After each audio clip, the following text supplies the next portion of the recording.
It's been 10 years of the economic freedom fighters.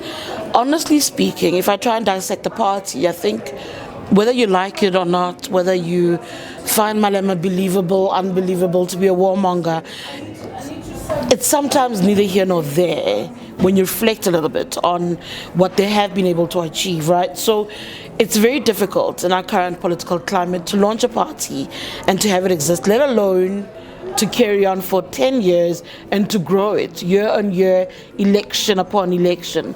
And that is what they've managed to do so far. But I also think it's important to recognize that the EFF's emergence was an injection of energy into political mobilization that had kind of lulled out, with one major party, the ANC, and even though Helen Zille at the time had grown the DA considerably, it had kind of accepted that it would play in a particular field, like there was limitations to its approach and limitations to the kind of reach it had as far as the black youth is concerned.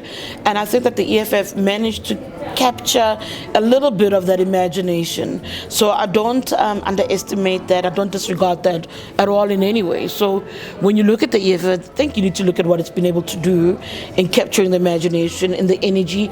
But that imagination that it's captured is that it then fails to translate to the polls.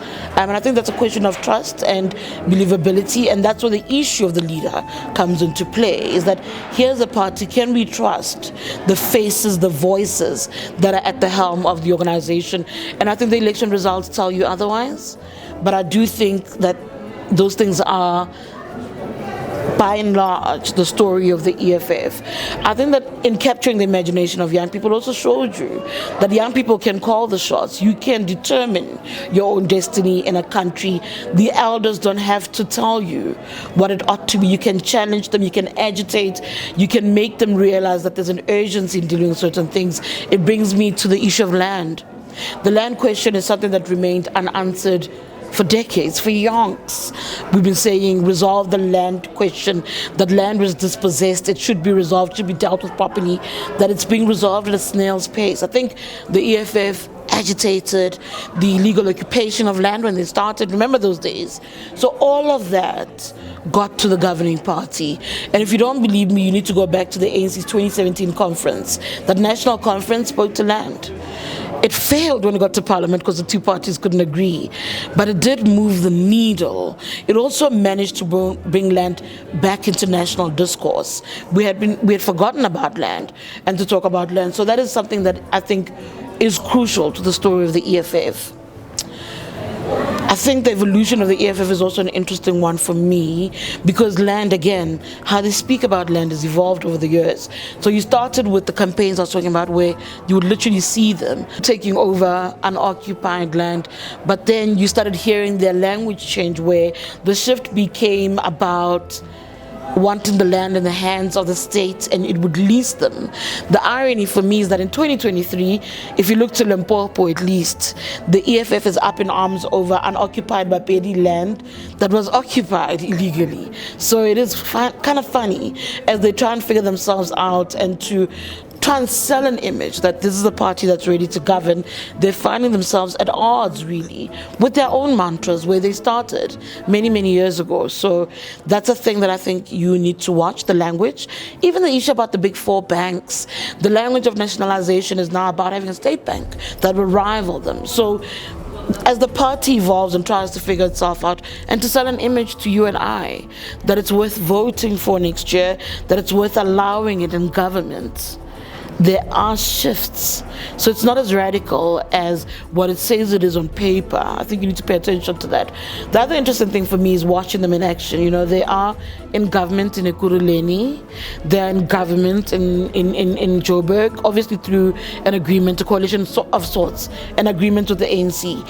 I don't know if those agreements serve the people. In fact, I've watched Ekurhuleni and felt very much like the parasitic networks we've seen landing on municipalities that have fallen apart is also at play. I don't trust what I'm seeing happening there. So is that a picture of what would it be like to have the EFF in governance? I don't know yet. I live in Ekurhuleni, and I don't know if I feel the difference that the EFF says it's selling to people. So that is something you need to watch. You need to watch what they do and not what they say. You know, they call them the flip-floppers, right? And they'll deny it and tell you that they adapt. They learn new information and they alter their views based on what they've learned. I don't think so. I think that they don't substantiate it well enough for us to buy that image. I think flip-flopping, as somebody said to me, is the unofficial policy of the EFF, and I don't think it is the organization. I think it's an individual, and they can argue democratic centralism. I don't think so. I think that's a fallacy, and those are some of the things that you need to keep an eye on with this party. There are a lot of contradictions, as is with many other political parties. I'll give them that. I have lots of questions, obviously, about succession. What is an EFF without a Julius Malema? Can there be an EFF without a Julius Malema? Some a few years ago have argued that they still need Julius Malema. They're going to an internal elections themselves. They're going to the Third National People's Assembly. I imagine Julius Malema will emerge still as leader of the EFF. What does that do to the party in the public's eyes? What does that say when the party is just but one figure? He's argued that he's become less popular than the party. That's not true. That he remains more popular than his organization. So I'm not sure if everything anchors on the one individual. The last thing I want to speak about, maybe second, the last thing, but anyway, I'm getting there, is the issue of ready to govern. They say the mantra. I've spoken about the metros. I think you need to also look at how the MMCs are behaving. I'll always go to Mqini Chak, who's an MMC in Joburg. He fobbed off an ENCA journalist because at some point, and I think this will shift too, the EFF's relationship with the ENCA, I think, will shift in the coming months, but at some point they were not speaking to them. This man, serving as a public servant, as a public official, fobs off a TV channel, but that's because of a party line that exists. And I asked Julius Malema about that moment, and Julius Malema said he was wrong. So to me, their leaders in political space and political office don't think about what is required in the moment, in the room. What do the people need you to do as you seek solutions, as you seek to govern? They think about what would Julius Malema say. That for me is a sign that you're not ready to govern yet. When you're not thinking of your own, when you cannot self-correct in the moment, when you're too concerned with the political ramifications within the realms of your organization versus the people you ought to serve, then I don't know if you're ready to govern. I also don't know if they've built up enough personalities in the political space in order to say to us, here is our offering of leaders who can occupy different sectors of governance and lead successfully. I'm yet to be convinced. But again, I say, South Africa has never been the same without the berets.